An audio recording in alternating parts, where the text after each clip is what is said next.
Ak žijete na Slovensku a zaujíma vás, či je broker Expert Option vo vašej krajine legálny, ste na správnom mieste. V tomto videu vám vysvetlím, či je tento broker legálny a či otvorením účtu u tohto brokera neriskujete. Pozerajte až do konca, pretože nie všetko je také samozrejmé. Poďme k veci. Ak pôjdete na webovú stránku Expert Option a pokúsite sa otvoriť účet, zobrazí sa vám správa, že maklér nie je vo vašej krajine dostupný. Na otvorenie účtu môžete skúsiť použiť VPN, ale toto riešenie neodporúčam, pretože nebudete môcť vyberať peniaze. Každý maklér vyžaduje overenie účtu pred tým, ako schváli výber.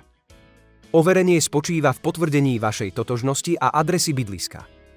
Ak maklér zistí, že používate VPN, váš účet môže byť zablokovaný a všetky prostriedky na účte budú zabavené.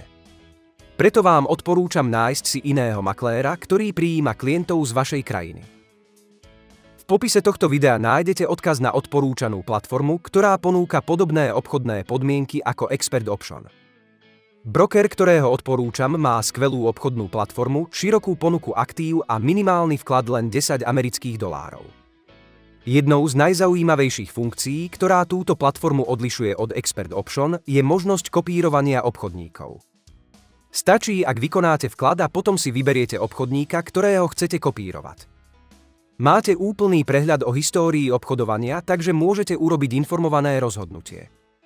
Môžete si otvoriť bezplatný demo účet a ak tak urobíte z odkazu v popise, získate 50% bonus na prvý vklad.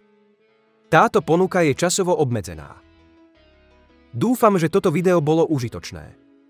Páči sa vám toto video a zanechajte odber, aby ste boli informovaní o novinkách zo sveta financií. Až na budúce.